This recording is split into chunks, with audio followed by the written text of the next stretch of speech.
Bueno, pues estamos en el curso de consejería bíblica. Hasta el momento hemos aprendido que todo creyente es un consejero bíblico. Si tú has escuchado el Evangelio y has respondido al Evangelio con arrepentimiento y fe, la Biblia enseña que tú eres un consejero bíblico. Todos somos consejeros. La pregunta es, ¿somos buenos consejeros o somos malos consejeros? Pero todos vamos a dar un consejo, y aquel que es creyente obviamente va a buscar aconsejar conforme a la palabra de Dios. La consejería bíblica aprendimos nosotros que es muy superior a las otras opciones, y estudiamos la diferencia entre psicología y consejería y vimos por qué la consejería bíblica es superior. También aprendimos que un consejero bíblico debe de tener conocimiento, debe de prepararse, debe de tener madurez, va a recibir información y debe de manejar esa información con madurez y debe de tener bondad. Debemos de buscar aconsejar con amor, con misericordia, porque quizá el día de mañana nosotros vamos a ser aquellos que vamos a necesitar una mano que se extienda. Y también aprendimos que tenemos una sola herramienta, y esa herramienta es la Biblia. Un consejero bíblico, su herramienta es la Biblia, no necesita nada más. También, como consejeros bíblicos, aprendimos hasta ahorita que nosotros no nos conformamos con un cambio externo. Nosotros buscamos que haya un cambio en el corazón. Hay personas que pueden dejar malos hábitos, pero por dentro siguen las maquinaciones, siguen cosas pecaminosas. Por eso nosotros buscamos que haya un cambio de corazón, es lo que enseña la Biblia. También vimos que todo consejero bíblico tiene una meta, y la mayoría se enfoca en el cambio externo, pero nosotros no. Nosotros buscamos que aquella persona que viene y nos pide un consejo, viva para la gloria de Dios en cualquier situación. En cualquier situación queremos que esa persona viva para la gloria de Dios. Y bueno, desafortunadamente hay situaciones en las que la persona va a tener que vivir con dolor, y lo vimos en la vida de Pablo. Vivió con dolor, lo estudiamos en la cárcel, pero en cada circunstancia su vida era para la gloria de Dios. Y hay ocasiones también en las cuales el Señor remueve la enfermedad, el Señor prospera, el Señor bendice, pero Dios es soberano. Ya sea un lado o ya sea el otro, la persona tiene que ser para la gloria de Dios. Eso es lo que buscamos al aconsejar. Y la semana pasada comenzamos con el tema de recolección de datos. Ya sé cuál es mi objetivo, ya sé qué instrumento usar. Ya tengo a la persona enfrente con una situación. ¿Qué es lo que tengo que hacer? La semana pasada aprendimos que necesitamos recolectar datos, información. Y hoy vamos a continuar con ese tema. Lo primero que nosotros vimos la semana pasada es que debemos de recolectar información acerca de su estado físico. Lo físico influye también en lo espiritual, lo estudiamos la semana pasada. Por eso nosotros preguntamos cosas como, ¿cómo vas de sueño? Ahorita ni les pregunto, ¿verdad? Pero cuando ustedes aconsejen, pregunten, ¿qué tan bien duermes? ¿Estás durmiendo bien? Porque eso afecta. ¿Qué tal comes? Y te van a decir, yo como bien. ¿Qué tipo de dieta llevas? Porque también aprendimos cómo lo que comemos nos afecta. También qué tipo de actividad física. Aprendimos que una vida sedentaria es propensa a problemas cardíacos y otras cosas. Y también, lo último, ¿qué tal tu estado de salud? Estudiamos la semana pasada que Dios nos hizo de dos partes, cuerpo y espíritu, y tenemos que atender las dos. Y estas son las áreas que nosotros buscamos en lo físico. El día de hoy vamos a seguir recolectando información y lo próximo tenemos que obtener información, datos de los recursos. Los recursos de la persona. Debemos investigar si el aconsejado tiene los recursos necesarios para poder salir adelante en su situación. Hay que saber con qué cuenta esa persona y qué es lo que le hace falta. ¿Y cuál es el recurso más importante que debemos de investigar? Su condición con Dios. Si realmente tiene una condición espiritual en la cual se comunique con el Señor. Lo primero que debemos de investigar es si la persona realmente tiene una relación con Dios. ¿Es un creyente? Porque si es un creyente, bueno, las cosas van a ser más sencillas. Vayan por favor conmigo a Gálatas 5, 21 y 23.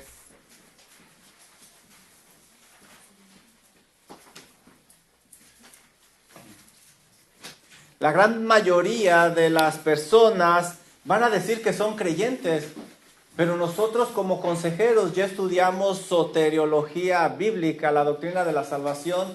Tenemos que ver si realmente tienen una relación con Dios, una relación genuina. Si la persona es un creyente, se va a poder trabajar sin lugar a dudas. Va a tener recursos necesarios. Por ejemplo, la persona del Espíritu Santo va a ayudar. Dice Gálatas 5:21 lo siguiente. Envidias, homicidios, borracheras, orgías y cosas semejantes a estas, acerca de las cuales os amonesto, como ya os lo he dicho antes, que los que practican tales cosas no heredarán el reino de Dios. Versículo 22. Mas el fruto del Espíritu es amor, gozo, paz, paciencia, bondad, benignidad, bondad, fe, mansedumbre, templanza. Contra tales cosas no hay ley. Y aquí tenemos el ejemplo, la obra que hace el Espíritu Santo en la persona. El Espíritu Santo va a impulsar a la persona a que dé este fruto. Quien no tiene morando el Espíritu Santo en él, pues van a hacer cambios temporales y se va a sentir a gusto con el pecado. Si la persona es creyente, tenemos otra ventaja. Miren 1 Corintios 2:14.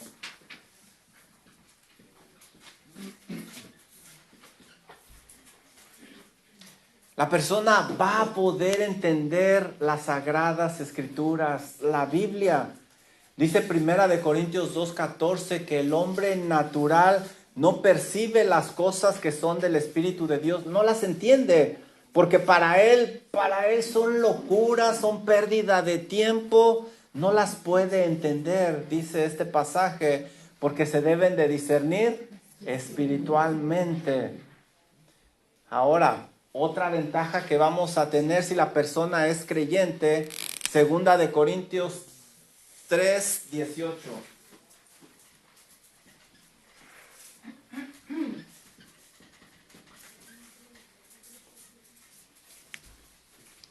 Si la persona es creyente, va a buscar agradar a Dios. Dice 2 Corintios 3:18, por lo tanto, nosotros todos, mirando a cara descubierta como en un espejo la gloria del Señor, somos transformados. Dios va obrando internamente de gloria en gloria en la misma imagen como por el Espíritu del Señor. Dios va a trabajar en la vida de estas personas para que se asemejen al Señor Jesucristo. Y si la persona no es un creyente, si la respuesta es no, en lugar de consejería, ¿qué vamos a hacer nosotros? En lugar de consejería bíblica, ¿qué vamos a hacer? Evangelismo, vamos a evangelizar. Obviamente nos vamos a asemejar, vamos a buscar entender su situación, su dolor, pero nuestra meta ya va a ser diferente. Nuestra meta va a ser que tenga una relación personal con Dios por medio de Cristo Jesús. Pero si es creyente, bueno, pues vamos a tener estas ventajas. Comenzamos viendo si es creyente. Otra cosa, vamos a ver qué recursos tiene. Esta persona tiene una iglesia. Recuerda la iglesia, ya estudiamos eclesiología, la doctrina de la iglesia. Es uno de los lugares que Dios ha provisto para que los creyentes crezcan, para que tengan comunión, para que se animen. Vamos a Hebreos 13:17.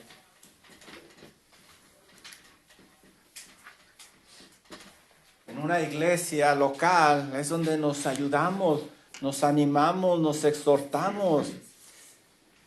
Si la persona es miembro de una iglesia diferente, lo que tenemos que hacer es referirla a su iglesia. ¿Por qué?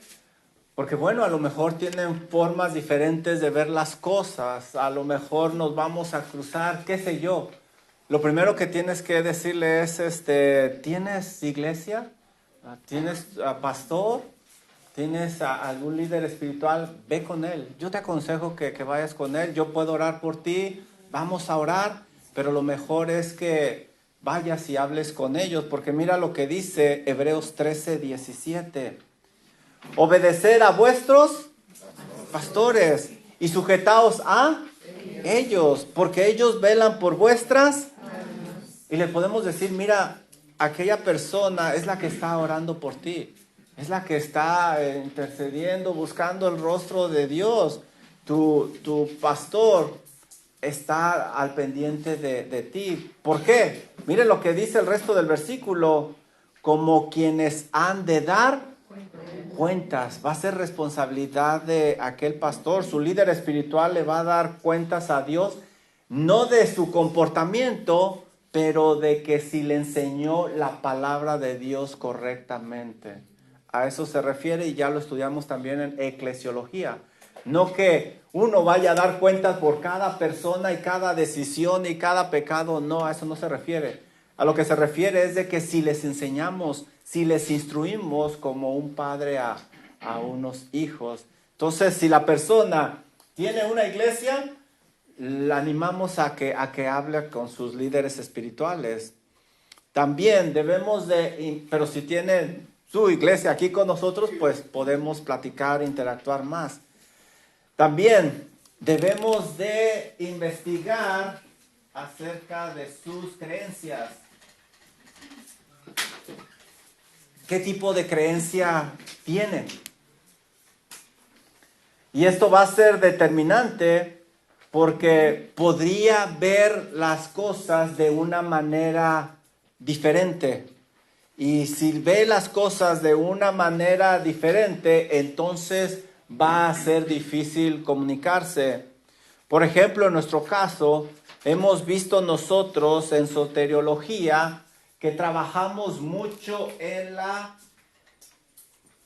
santificación.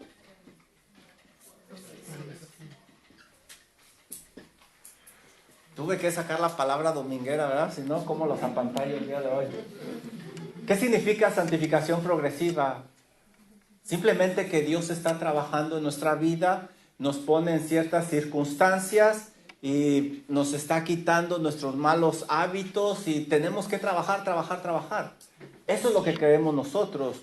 Dios está trabajando, nos está limpiando, nos está santificando. Pero hay, por ejemplo, otras iglesias que creen diferente. Hay iglesias que creen que si tú haces una oración, todo tiene que empezar de cero. O si tú expulsas un demonio, todo va a empezar de cero. Entonces, si ahí ya tenemos diferentes formas de ver las cosas, diferentes doctrinas, y puede generar un conflicto, una fricción, no va a haber comunicación. Entonces, nosotros debemos de ver qué tipo de doctrina tiene, en qué es lo que cree, para entonces poder aconsejar correctamente y que podamos tener comunicación, como vamos a ver más adelante. Bueno, pues ya que vamos a hacer preguntas que nos den información acerca de los recursos que tiene la persona. También debemos de investigar algo más. Tenemos que sacar información acerca de sus emociones. Qué inteligentes son ustedes. Debemos de recolectar información sobre las emociones del hermano que estamos aconsejando. Wayne Mack dice lo siguiente en su libro La Consejería Bíblica. Las emociones son como detectores de humo. Las emociones no son el problema principal, pero indican que algo está sucediendo. Algo se está quemando. Si una persona ignora el detector de humo, la casa va a terminar en cenizas. Debemos de sacar información acerca de las emociones de la persona, cómo actúa. Cuando hablamos de esto, hermanos, recuerden lo que dijimos al inicio. ¿A quién es al primero que vamos a aconsejar? Nosotros mismos. Juan, ¿duermes lo suficiente? ¿Qué estás comiendo? No es que esté engordando, sino que estoy hinchado. ¿Qué actividad tienes? Actividad física, te la pasas sentado todo el día. ¿Cómo te sientes de salud? Esto que estás sintiendo tú no es normal. No es tu forma de ser usual. ¿Qué está pasando? Yo mismo tengo que preguntarme. Y lo vemos a través de la Biblia, cómo los salmistas se hablaban a ellos mismos. Juan, ¿tienes los recursos necesarios para salir adelante? ¿Tienes alguien con el que puedas platicar? ¿Un líder espiritual? ¿Qué es lo que crees? Juan, ¿qué tal esas emociones? Eso que sentiste es un detector de humo. ¿Qué hay detrás de eso? ¿Por qué eso te hizo enojar tanto? ¿Por qué hizo que te pusieras tan triste? ¿Por qué te puso tan alegre? Debemos de ver la raíz. Yo mismo me tengo que analizar. Algunas personas procuran eliminar las emociones negativas como la ansiedad, depresión, temor o el furor, el enojo. Pero es un error suprimir esas emociones por medio de terapias de conducta o medicamento, porque no hemos llegado a la raíz. No hemos llegado. Piensen en esto. Si les duele la cabeza, ¿qué es lo primero que hacemos? ¿Una aspirina? ¿Un Tylenol? Eso es lo que estamos haciendo. Estamos suprimiendo lo que nos está alertando que hay algo más. El dolor de cabeza me está indicando que algo no está funcionando bien en mi cuerpo. ¿Y qué es lo que estoy haciendo? Quitando el detector de humo. Tu carro, de seguro tu carro es como el mío. Parece arbolito de Navidad. Todas las luces se prenden. ¿Qué es lo que hacemos? Agarramos el escáner, se lo ponemos y apagamos esas lucecitas y ya pensamos que se solucionó todo. No, estoy apagando el detector de humo. Juan, me está diciendo ese dashboard que algo no está bien con tu carro. Lo mismo sucede con las emociones. Suprimirlas así es un error, es un problema. Porque, como dice Wayne Mack, la casa va a terminar en llamas tarde o temprano, en cenizas. No se ha eliminado la raíz del problema. Las emociones no deben de ser ignoradas. Dios nos dio las emociones como detectores de humo. Miren, Primera de Timoteo 1:7.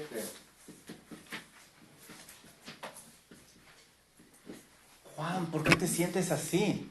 Y estudiamos la semana pasada a Elías, ¿se acuerdan? Elías no era el Elías de siempre, pero lo que pasa es que estaba agotado. Y eso se vio reflejado en sus emociones, en su estado de ánimo.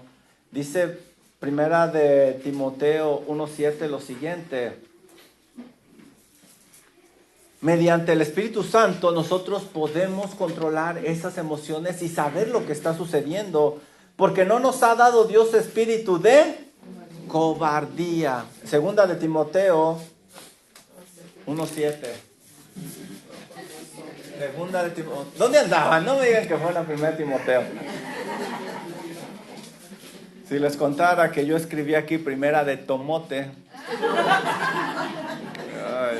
Primera de Timoteo, Tomoteo. No, y luego segunda, volví a poner primera, segunda de Timoteo.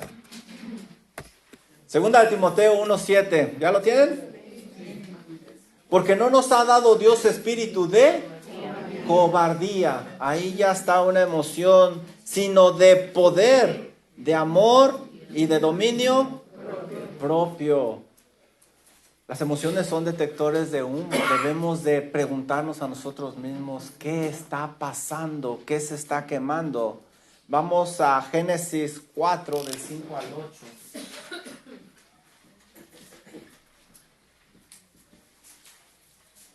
Por otra parte, las emociones tienen el poder suficiente para dificultarnos hacer lo correcto.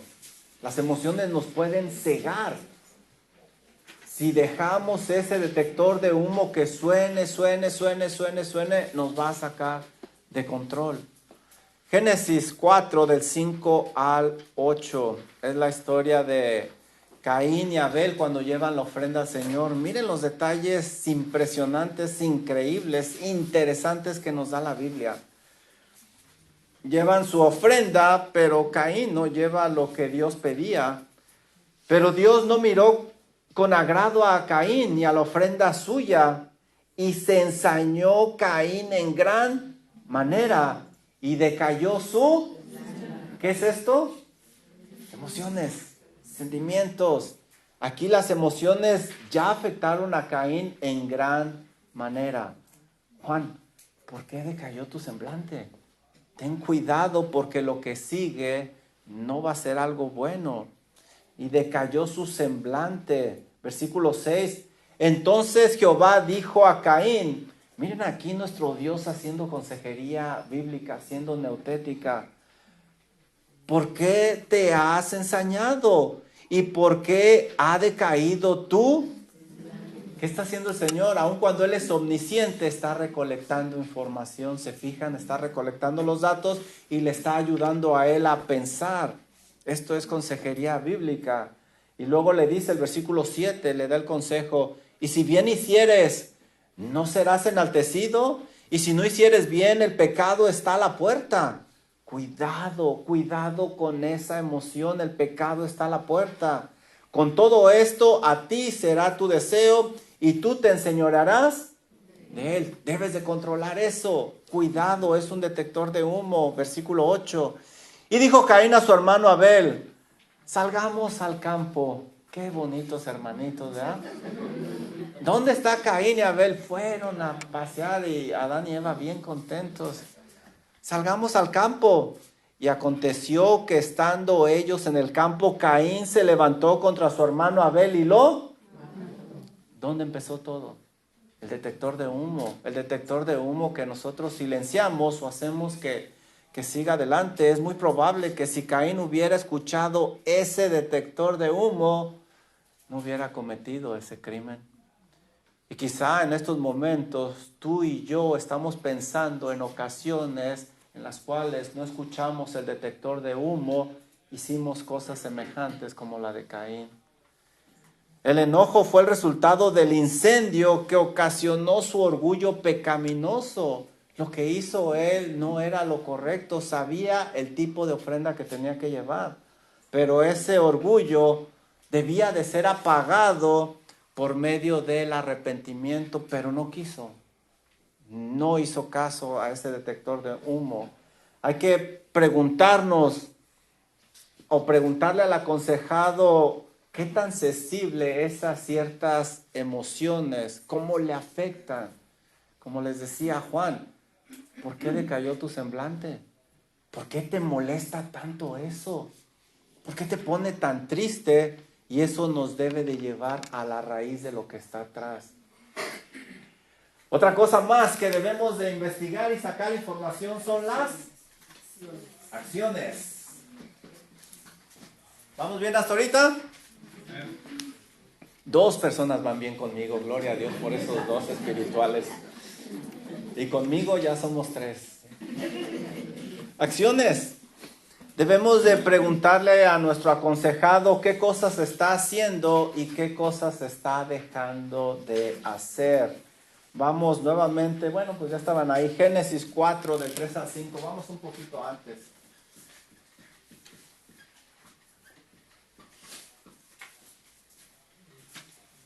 La Biblia muestra que hay una estrecha relación entre nuestras acciones y la salud espiritual. Emoción, déjenme decirlo otra vez. La Biblia enseña que hay una estrecha relación entre nuestras acciones y la salud espiritual, emociones. El pecado de Caín, ese asesinato comenzó con una acción. Miren, Génesis 4:3. Y aconteció andando el tiempo que Caín trajo del fruto de la tierra una ofrenda a Dios. Había pedido que llevaran una ofrenda, pero no una ofrenda de la tierra, sino una ofrenda animal, lo cual es una acción mala. Caín hizo las cosas a su manera, una acción incorrecta. Versículo 4. Y Abel trajo también de los primogénitos de sus ovejas. Ahí vemos una acción correcta.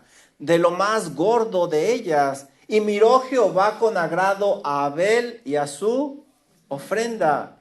Pero no miró con agrado a Caín y a la ofrenda suya. Y se ensañó Caín en gran manera y decayó su...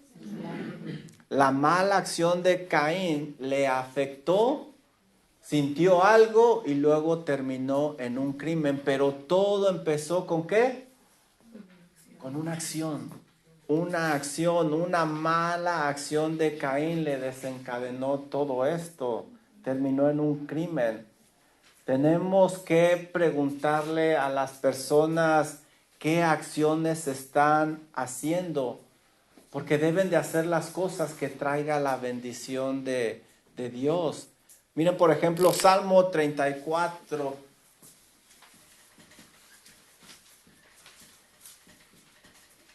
Del 12 al 14.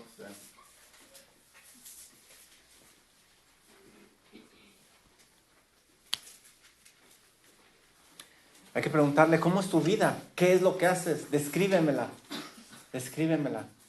Vamos a ver qué tipos de acciones hace, porque a veces pensamos que hay ciertas acciones que no son tan malas, cuando en realidad quizá les está haciendo mucho daño.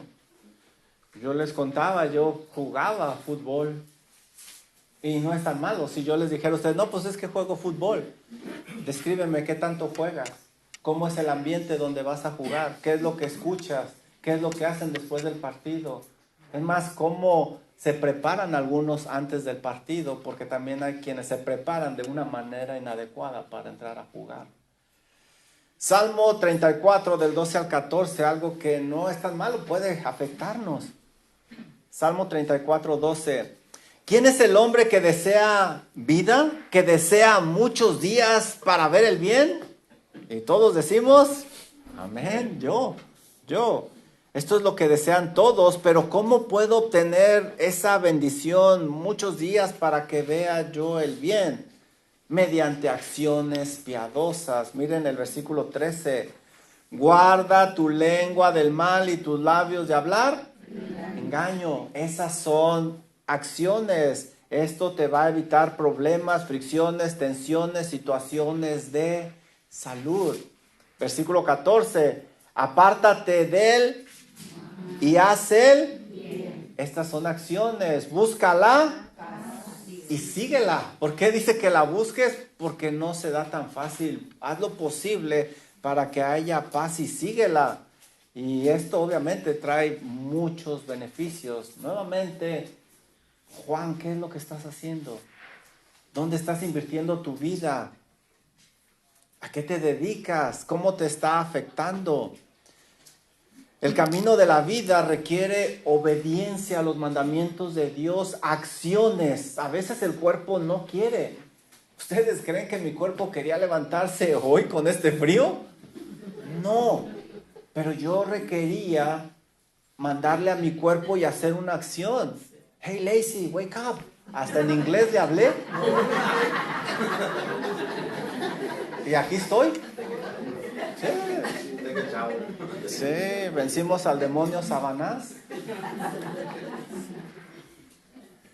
Son acciones, acciones, acciones. Miren Jeremías 21:8.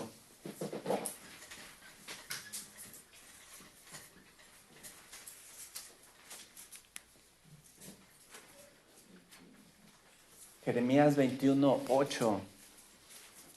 Acciones, Dios quiere acciones de parte de nosotros. Y a este pueblo dirás, así ha dicho Jehová, he aquí pongo delante de vosotros el camino de vida y el camino de... Y ellos iban a decidir. Acciones, Deuteronomio 30:15.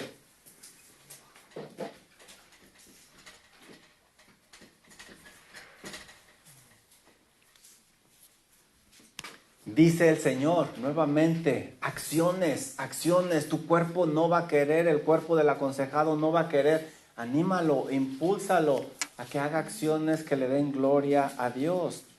Mira, yo he puesto delante de ti hoy la vida y el bien, la muerte y el mal. Escoge la vida, si ustedes siguen leyendo ese pasaje. Deuteronomio 30:19, ahí adelantito. Acciones, acciones. A los cielos y a la tierra llamo por testigos hoy contra vosotros que os he puesto delante la vida y la muerte, la bendición y la maldición. Escoge. Ahí está la acción. Escoge pues la vida para que vivas tú y tú.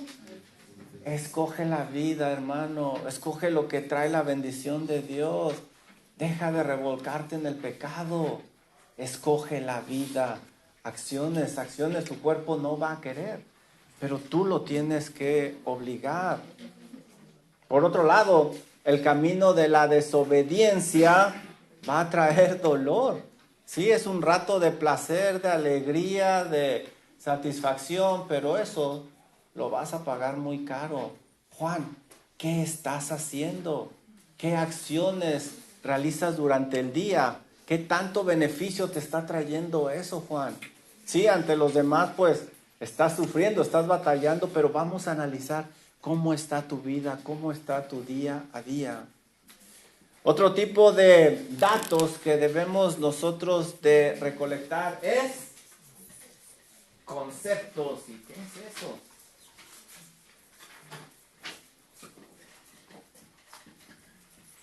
Conceptos.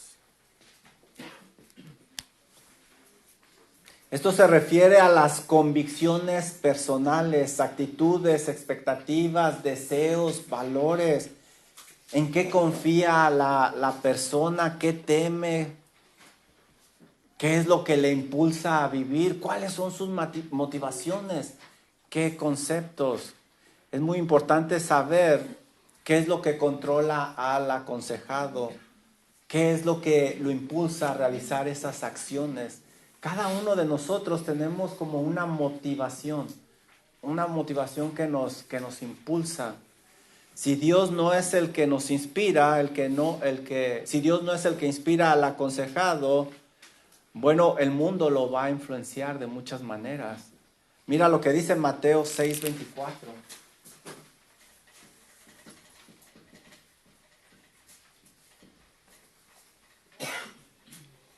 Juan, realmente, ¿qué es lo que te inspira? ¿Qué es lo que hace que te levantes cada día y sigas adelante cuando a veces pues las cosas se ponen difíciles, cuando ya no hay energía, no hay fuerzas? Tiene que ser Dios. ¿Recuerdan cuál es nuestro objetivo? Que esa alma sea para la gloria de Dios. Dios es mi motivación, Dios es mi motor, Dios es mi inspiración. ¿Por qué? Pues porque ninguno puede servir a dos señores, porque o aborrecerá al uno y amará al otro, o estimará al uno y menospreciará al otro. Juan, no puedes servir a Dios y a las riquezas, en este caso las riquezas, pero pueden ser otras cosas. Necesito ver si mi aconsejado realmente vive para la gloria de Dios. Dice el pastor Wayne Mack,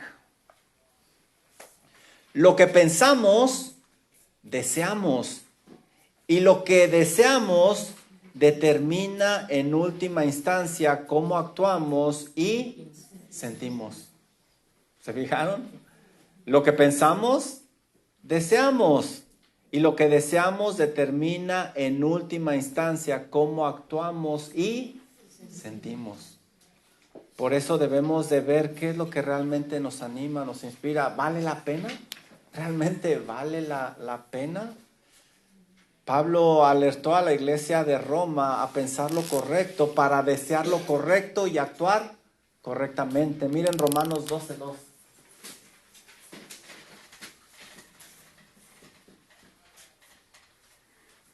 Romanos 12:2.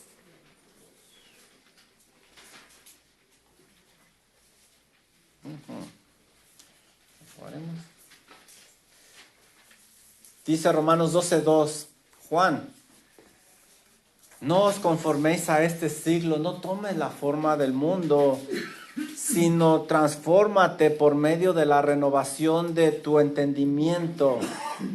Es decir, Juan, debes de cuidar cómo piensas, no pienses como piensan aquellos que no tienen una relación con Dios. Para que comprobéis cuál es la buena voluntad de Dios, agradable y perfecta. Pablo alerta. De manera similar también le dijo a la iglesia de Éfeso, Efesios 4:22-24.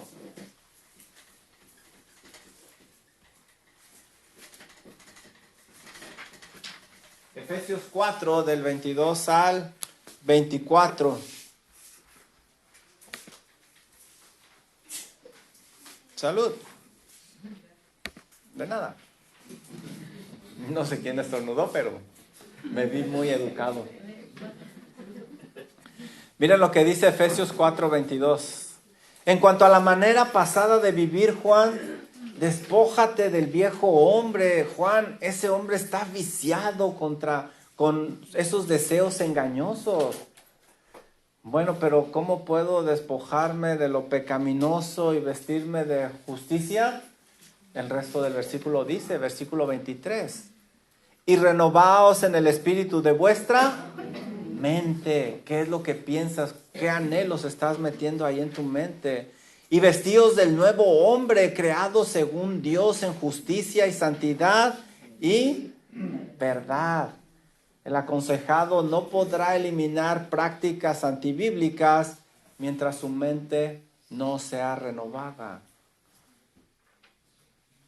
Debemos de renovar la mente. Debemos de trabajar en ella. Por esa razón, debemos hacer preguntas que nos digan qué hay en la mente del aconsejado. Esto nos va a ayudar a comprender su conducta, realmente qué lo motiva, por qué no cambia, por qué batalla, por qué está triste, por qué está enojado. En muchas ocasiones no hay avance o los cambios son temporales porque la mente no se ha renovado. No se ha renovado. Si yo batallo, por ejemplo, ¿se han fijado en H-E-B? ¿Dónde ponen la leche los de H-E-B? ¿Y por qué la ponen hasta atrás? Mientras tú caminas, estás siendo bombardeado con un montón de productos y los productos de primera necesidad están hasta atrás. Si yo batallo con pornografía, ¿qué voy a hacer yo en una sección donde hay revistas? No lo voy a meter en mi mente. Si yo batallo con el alcohol, ¿por dónde me voy a ir? Aunque tenga que caminar más, es más importante mi mente. Debo de cuidarla. Y el detalle es que muchas veces las personas están bien mientras acuden a consejería porque ahí hay un tipo de presión, un ambiente controlado. Pero cuando se deja el de estarse reuniendo, ¿qué es lo que pasa? ¡Fum! Regresamos a lo mismo. ¿Por qué? La mente no se ha cuidado.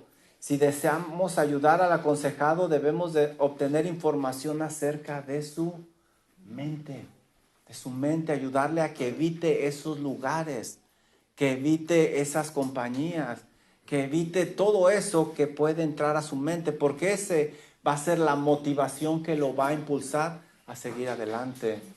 Conceptos, conceptos, conceptos. Yo no sé por qué le pusieron conceptos. Sí, está chistoso. Como que Sí, ahora vamos a ponerle mente. Mente. La mente, la mente, la mente. ¿Qué otra cosa debemos de hacer? Datos históricos.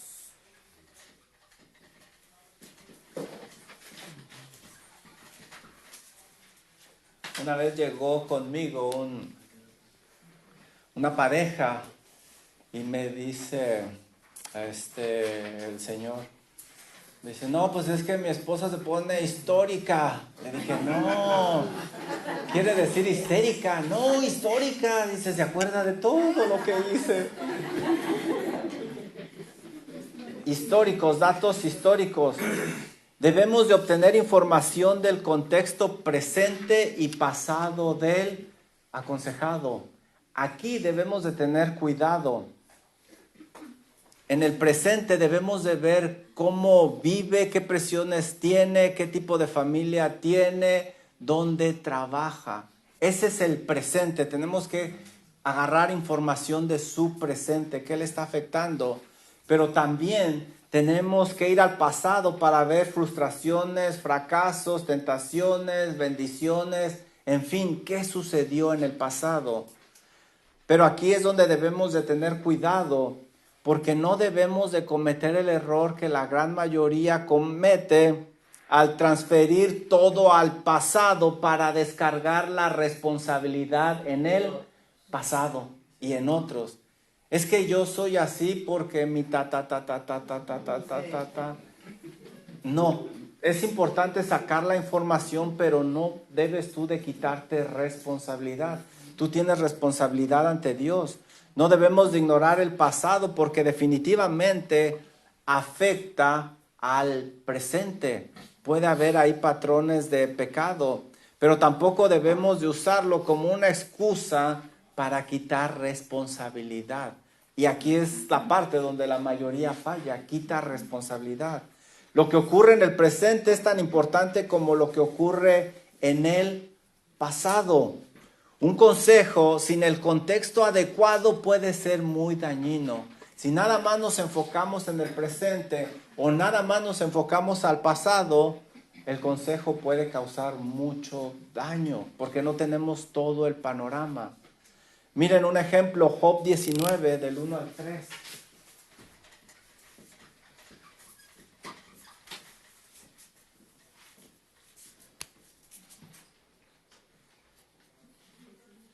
Aquí vemos a alguien que está tratando de aconsejar, de animar a Job, pero en lugar de ayudarle, le hace mucho daño, porque no agarró todos los datos adecuados y no los evaluó de una manera adecuada. De hecho, Dios los reprende a estos amigos. Respondió entonces Job y dijo, gracias por su consejo, amigos, en verdad me ayudó mucho. Con esos amigos, ¿para qué quiero enemigos? Dice Job, ¿hasta cuándo angustiaréis mi alma y me moleréis con palabras? De por sí Job había perdido tantas cosas.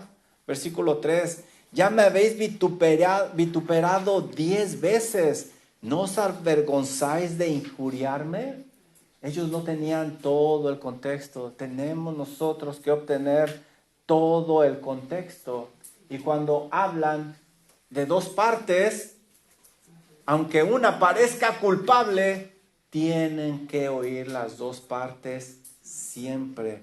Escuchen todo el contexto siempre.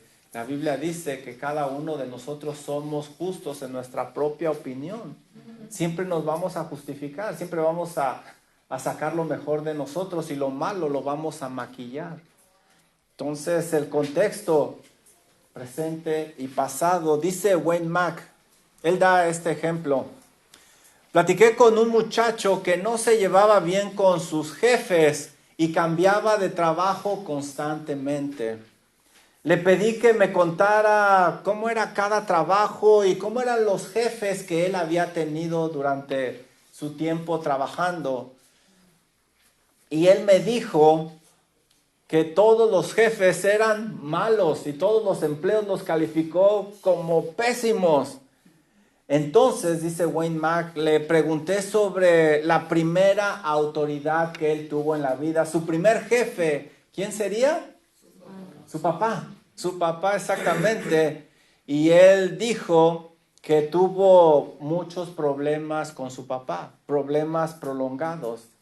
Para hacerles la historia rápida, Wayne Mack dice, esto me llevó a la raíz del problema. No había aprendido cómo responder a la autoridad. No le habían enseñado. Y llegué preguntándole datos históricos. Ante los ojos de este muchacho, él era víctima y todos eran malos. Pero él tenía un problema de obediencia, de sumisión. Bueno, pues ya sabemos qué tipo de datos vamos a reunir. Híjole, ¿le entramos o no le entramos? Sí. Nos quedan poquito tiempo. A ver. No. Bueno, sí, pero poquito nada más. ¿Cómo vamos a reunir datos? Déjame ver. ¿Cómo vamos a reunir estos datos? Pues existen varias formas de hacerlo, pero nosotros vamos a buscar hacerlo práctico. El enfoque que vamos a tener es como si fuera una plática informal. No que estamos sentados en una oficina, no, sino una plática informal, nosotros mismos. Entonces vamos a obtener nosotros estos datos. Híjole, esto está difícil doctrinalmente, a ver si me entienden.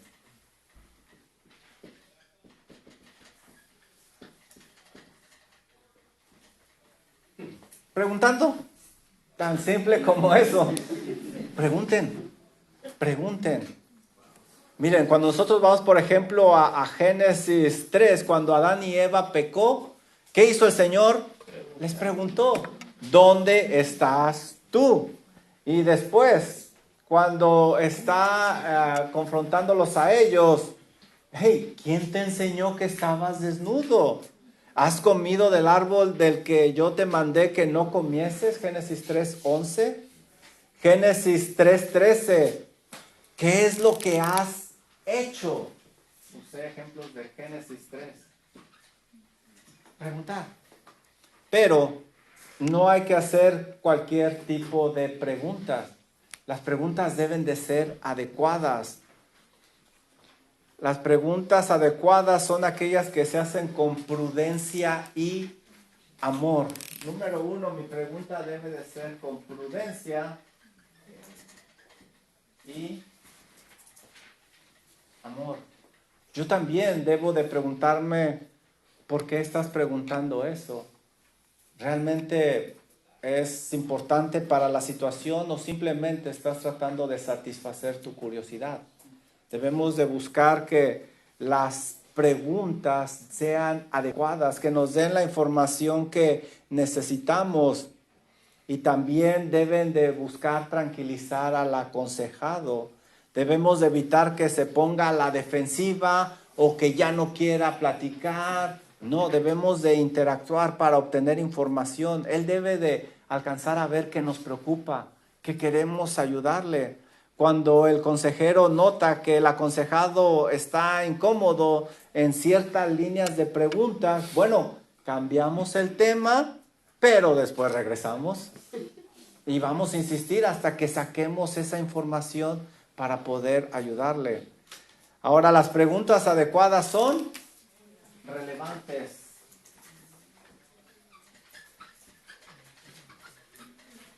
Era lo que yo les decía. Toda pregunta debe de estar relacionada con la situación, no nada más preguntar por curiosidad. Y aquí sí vamos. Primera de Timoteo 5:13. Miren lo que pasa aquí.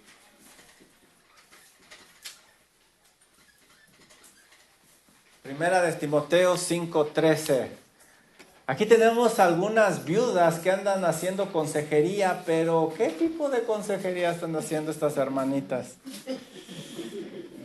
Miren lo que dice Pablo aquí a Timoteo. Y también está reprimida, está regañando. Y también aprenden a ser ociosas, andando de casa en casa. Y no solamente ociosas, sino también chismosas, entremetidas, hablando lo que no debieran. Entonces debemos de hacer preguntas relevantes, que vayan al tema, que si no hacemos eso vamos a perder credibilidad y confianza. Y por último, las preguntas deben de ser, las preguntas adecuadas producen hechos.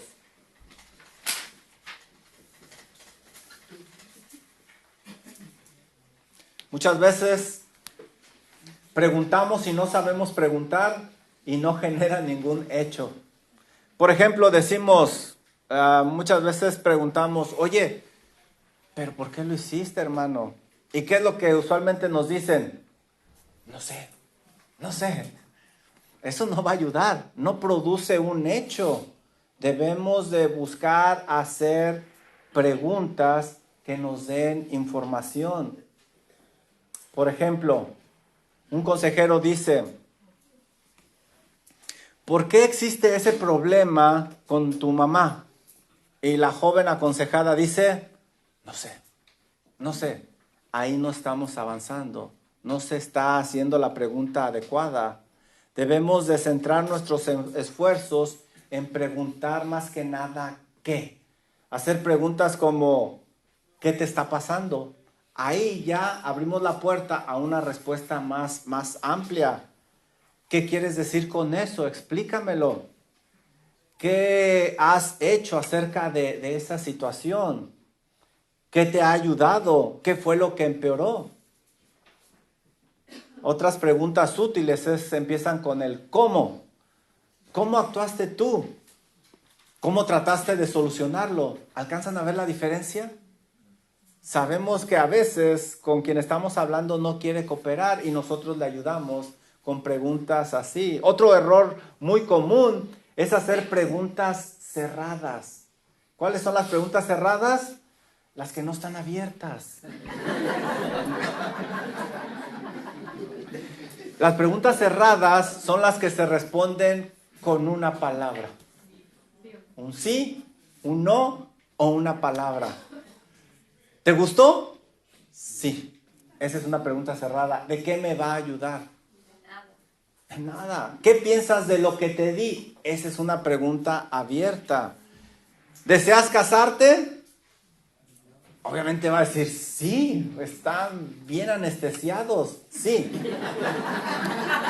Una pregunta abierta es, ¿qué piensas acerca del matrimonio? ¿Se fijan la diferencia? Una pregunta cerrada es, ¿ama usted a su esposo? Una pregunta abierta acerca de lo mismo sería, ¿cómo describirías tu matrimonio o las actitudes de tu esposo? Pregunta cerrada, ¿estás satisfecho con tu trabajo? Pregunta abierta, ¿qué te agrada y qué te desagrada de tu trabajo? ¿Se fijan? Debemos de sacar esta información que nos va a ayudar a evaluar la situación y así poder dirigir a la persona correctamente. Pero debemos de hacer las preguntas correctas, adecuadas, de la manera que nos enseña la Biblia. Bueno, la semana que entra nos autoevaluamos con estas preguntas. Y hablando de preguntas, ¿tienen alguna pregunta ustedes?